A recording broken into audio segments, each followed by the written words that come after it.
Friends, welcome to your channel. நம்ம இன்றைக்கி மோர் குழம்பு தான் செய்து பார்க்க போகிறோம். ஏன்னா காற்றுக்கு தேவையான அளவு பச்சை மிளகா, ஒரு தேங்காய் ஒரு 2 பத்தை, இஞ்சி வந்து ஒரு 2 துண்டு, ஜீரகம் தேவையான அளவு. நான் பார்த்தீங்கன்னா காலைல தூங்கி எழுந்தோடனே 1 ஸ்பூன் துவரம்பருப்பு, 1 ஸ்பூன் அரிசி, சாப்பாடு அரிசியோ இல்லை எந்த அரிசியோ ஊற வச்சுக்கோங்க. இதில் பார்த்தீங்கன்னா நீங்கள் சிலிப்பி வச்சுக்கோங்க. நான் மிக்சியில் போட்டு நான் வந்து 2 ஓட்டு ஓட்டிக்கினேன். இதுக்கு வெங்காயமே எதுவுமே தேவையில்லை. ஃபஸ்ட் நான் என்ன பண்ணுறேன்னா, அந்த இஞ்சி, பச்சை மிளகா, அந்த தேங்காய் பத்தை எல்லாத்தையும் போட்டு மிக்சியில் போட்டு நல்லா ஃபஸ்ட் நல்லா அரைச்சி எடுத்து கொஞ்சம் தண்ணி ஊற்றி அரைச்சி எடுத்துக்கிறேங்க. இப்போ நான் அந்த இஞ்சி, பச்சை மிளகா, ஜீரகம்லாம் வச்சுருக்கேன், அது கூட அந்த அரிசி பருப்பையும் போட்டு அரைச்சி எடுத்துக்கிறேன். இப்போ பார்த்தீங்கன்னா தயிர் தனியாக அரைச்சி எடுத்துனேன். பார்த்தீங்கன்னா இஞ்சி, பச்சை மிளகா, ஜீரகம், தேங்காய், அது கூடயே வந்து பருப்பும் அரிசியும் அரைச்சி எடுத்துக்கிறேன். நான் கொஞ்சம் தண்ணி ஊற்றி, நான் ரொம்ப தண்ணி ஊற்ற கூட கொஞ்சம் திட்டமாக பெட்வீன் கேப்பில் நான் அடுப்பை வந்து பற்ற வச்சு கடாய் வச்சு 1 ஸ்பூன் அளவு எண்ணெய் ஊற்றி வச்சுருக்கேன். அது கொஞ்சம் காஞ்சதும் கொஞ்சம் வந்து கடுகு தரிசி, வாசனைக்காக பச்சை மிளகா, காஞ்ச மிளகா. என்ன பண்ணுறேன்னா, இந்த தயிரிலே கொஞ்சம் மஞ்சத்தூள், கொஞ்சம் பெருங்காயத்தூளும் அதில் போட்டுக்கிறேன். கருவேப்பிலை கொஞ்சம்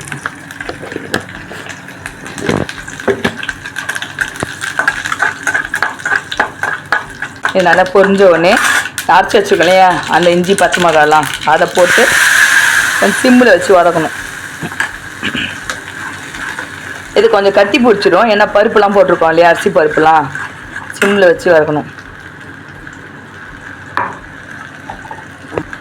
அரைச்ச மிக்சியை தண்ணி ஊற்றி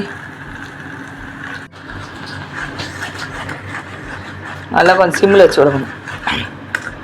நம்ம பச்சையெல்லாம் போட்டு இஞ்சி, பச்சை மிளகா போட்டு அரைக்கிறோம். அப்போ அந்த பச்சை வாசம் கொஞ்சம் போகணும்.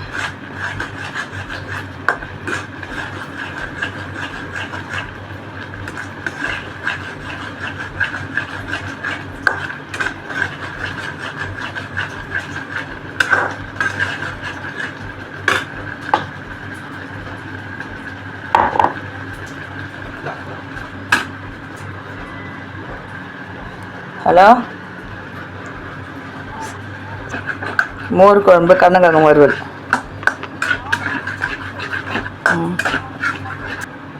இப்போ இது கூட பார்த்தீங்கன்னா அரைச்சி வச்சுருக்க அந்த மோரை ஊற்றிடலாம். இப்போ நாங்கள் வந்து 2 பேருக்கு தான் செய்கிறேன். அப்போ நான் பார்த்தீங்கன்னாக்கா அதுக்கேற்ற மாதிரி வச்சுருக்கேன். நான் இது வச்சு சிம்மில் வச்சு ஜஸ்ட் ஒரு கொதி வந்து நான் இறக்கிட போகிறேன். ஆனால் ரொம்ப ஃபாஸ்ட்டில் இருக்கிற கொஞ்சம் சிம்மில் வச்சு கொஞ்சம் ஒரு கொதி வந்தேன் நான் நிறுத்திட போகிறேன். நான் இந்த ஸ்டேஜ் உப்புலாம் கரெக்டாக இருக்கான்னு பார்த்துக்கோங்க.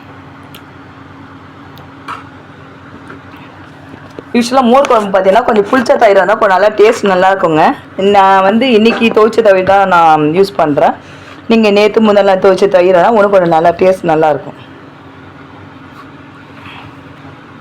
சில பேர் இதில் காயெல்லாம் போடுவாங்க. பார்த்தீங்கன்னா எங்கள் வீட்டில் இருக்கிறவங்க காயெல்லாம் போட்டால் பிடிக்காது. அதனால் நாங்கள் அப்படியே வெறுமனே அப்படியே தான் செய்வோம். அதுமாதிரி இதில் வெங்காயம்லாம் போட்டால் கொஞ்சம் டேஸ்ட் நல்லா இருக்க மாட்டேங்க. ஆனால் வெறுமே கடுகு தரிசி, அந்த இதெல்லாம் போட்டு கருவேப்பிலாம் போட்டு அரைச்சி அதெல்லாம் போட்டு வதக்கிட்டு இது மாதிரி செஞ்சாலே கொஞ்சம் நல்லாயிருக்கு. நான் சில சமயம் நான் என்ன பண்ணுவேன், இதில் உளுந்து வடைலாம் செஞ்சு போட்டாக்கா ஊறி நல்லாயிருக்குங்க. இதுக்கு பார்த்தீங்கன்னா மோர் குழம்புக்கு இஞ்சி ஓவராக போடக்கூடாது, கொஞ்சம் நல்லாவும் இருக்காது, கொஞ்சம் திட்டமாக தான் போடணும். இதை பாருங்கள், ஃபஸ்ட்டு மஞ்சத்தூள் அந்த கலரே தெரியல. இப்போ அந்த குழம்பு கொஞ்சம் நல்லா கொஞ்சம் கொஞ்சம் கலர் தெரியுது பாருங்கள். இப்போ தான் லைட்டாக கொதிக்க ஆரம்பிக்குது. இது வந்து ஓவராக கொதிச்சாக்கா திரி ஆகிடும். இந்த பாருங்க கொதிக்குது இல்லையா, ஒரு கொதி வந்தோடனே டக்குன்னு நான் நிறுத்திடுவேன்.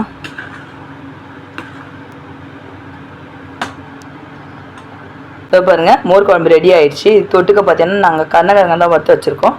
இதேமாதிரி நீங்களும் உங்கள் வீட்டில் இங்கே செஞ்சு பாருங்கள். சிம்பிளாகவும் இருக்கும், நல்லா இருக்கும். அது இந்த வெயிலுக்கு நல்லா சாப்பிட்றதுக்கு நல்லா ஒன்றும் சாப்பிடலாமே தோணும். தேங்க்யூ.